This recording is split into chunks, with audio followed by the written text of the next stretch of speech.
Between the 100-Year War, the Agni Kais, and all the explosions, firebending may seem like the ultimate force of destruction. Fire brings only destruction and pain. But what are the actual strengths and weaknesses of firebending? First, let's check out some overall strengths of firebending. Firebenders have a clear advantage when it comes to bending materials. Power in firebending comes from the breath. The breath becomes energy in the body. The energy extends past your limbs and becomes fire. Unlike water, earth, or airbenders, firebenders create their own bending material. And sure, firebenders at the Boiling Rock got locked in the cooler, and the White Lotus found a way to isolate Pali to stop her from combustion bending. The intense cold prevents her from firebending. Isolate? Get it? Anyways, in general, firebenders are never without their element. Firebending also has two very powerful alternative bending styles: combustion bending and lightning generation. I'll show you lightning!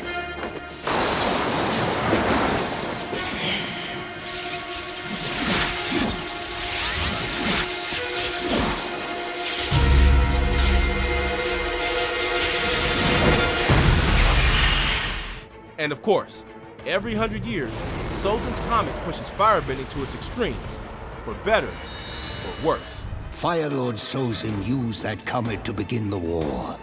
He and his firebending army harnessed its incredible power and dealt a deadly first strike against the other nations. But firebending isn't without its weaknesses overall.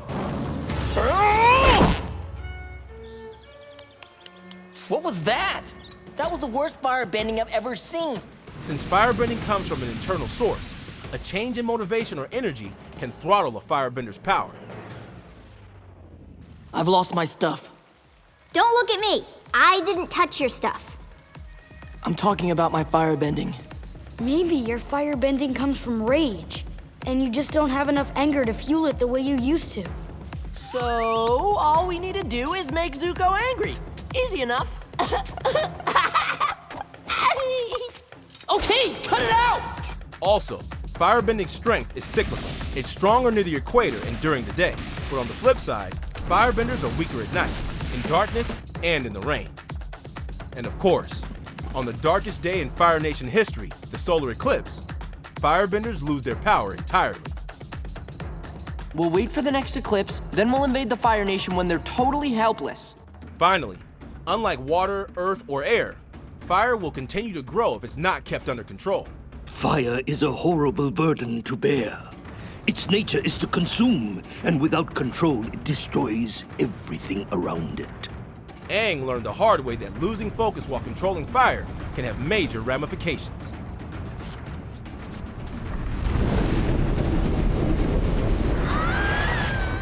So that's how firebending balances out overall. But let's take a deeper look at the combative strengths and weaknesses of firebending.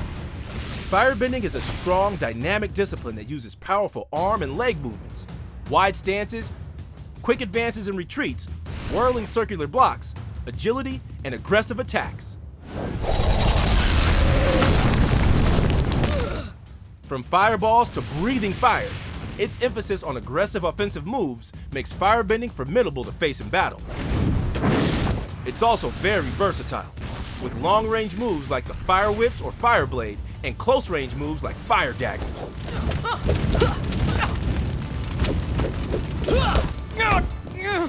Fire Daggers not quite intimidating enough? Zuko showed how firebending could be combined with dual swords.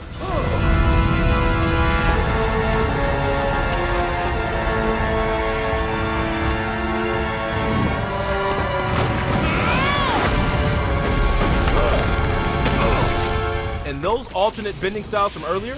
Yeah, those are incredibly dangerous in battle. Combustion bending is especially difficult to block.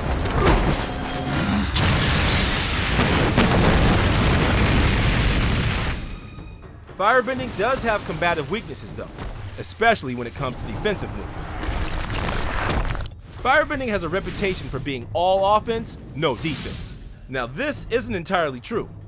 Xianzhang and Azula both use walls of fire for defense, and Zuko used a fire sphere to protect himself as his ship exploded. But compared to, say, earthbending, firebending's defensive options seem pretty weak. They can definitely disperse attacks from other firebenders, but it seems like they rely on their own agility rather than their bending to avoid attacks from other elements.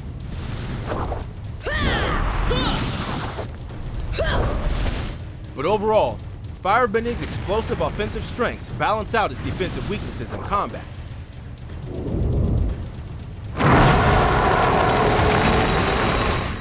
When it comes to practical use though, firebending may have more strengths than you think.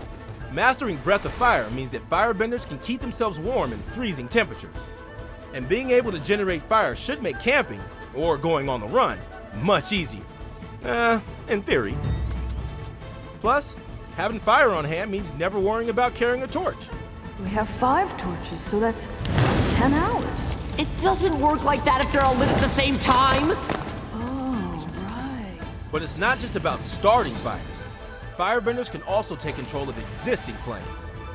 Some skilled firebenders can control heat, not just flames, whether that means diverting heat from an active volcano or heating up tea.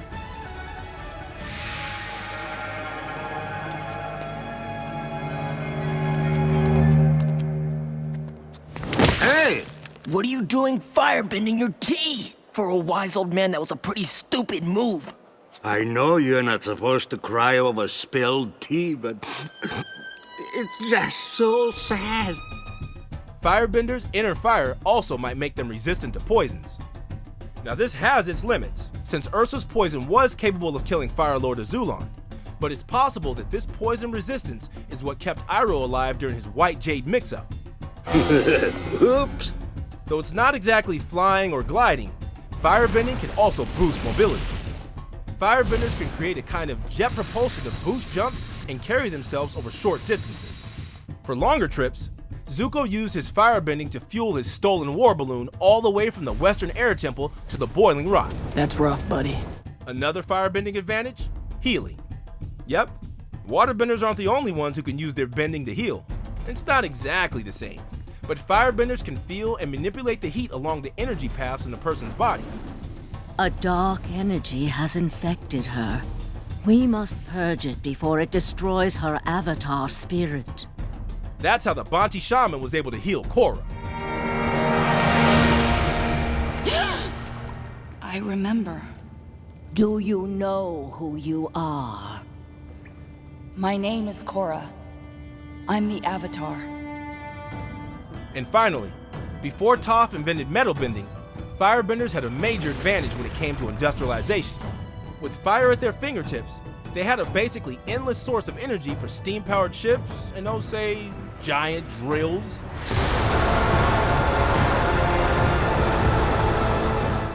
Once lightning generation became more widespread in the Age of Korra, firebenders practically powered all of Republic City. But firebending does have some practical drawbacks. More than any other bending type, firebending and its offshoots have the most potential for literally blowing up in your face. Why can't I do it? Instead of lightning, it keeps exploding in my face. Like everything always does. But overall, firebending brings some massively useful practical skills.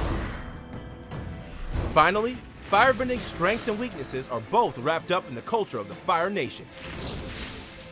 Whether it's the spectacle of the Agni Kai, or the importance of firebending prowess in the royal family, there's no question that firebending is deeply entwined with the Fire Nation's traditions and customs. I mean, when it seemed like the newborn Prince Zuko might not be a firebender, Ozai was, well, he wasn't happy about it. As the Fire Nation became more militaristic, so did firebending itself. My people have distorted the ways of firebending to be fueled by anger and rage. This focus on firebending as a weapon was seen as a strength in the Fire Nation during the war. But when firebending is in its truest form, it can transcend aggressive, destructive motivations. All this time, I thought firebending was destruction. Since I hurt Katara, I've been too afraid and hesitant. But now I know what it really is. It's energy and life. Yeah, it's like the sun, but inside of you. Do you guys realize this? Well, our civilization is called the Sun Warriors. So yeah. Like the dragons, the original firebenders, the power of true firebending seemed lost. But a new era in the Fire Nation history restored it. I promised my uncle that I would restore the honor of the Fire Nation. And I will. Though the Fire Nation's history threatened both the balance of the world and the integrity of firebending, the will and power that makes firebending so strong also helped to restore balance to the world, set the Fire Nation on a new path, and restore firebending to its truest form. I have to help you defeat my father and restore balance to the world.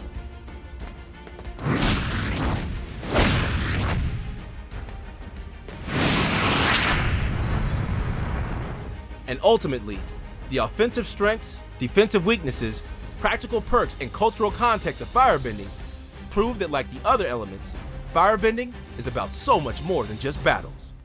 Now I hope that you can see that each element has its own strengths and weaknesses. But fire is the best! What element should we evaluate next? Subscribe now and hit the notification bell for new Avatar videos every week.